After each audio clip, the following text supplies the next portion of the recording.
how to use the G-Hold home hangs with the new iPhone 12 case and charger. What we'll initially do is create an adapted loop pad that comes with the home hang pack.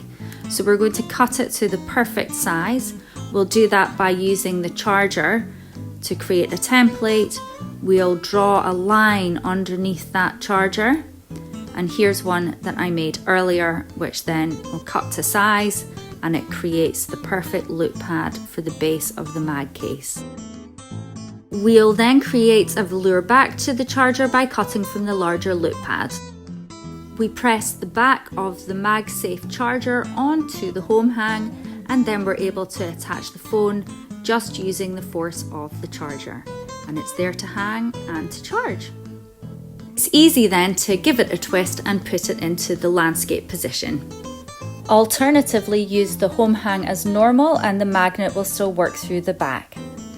Even with the loop pad cut to accommodate the MagSafe case, it will still work perfectly fine with the G-Hold phone holder.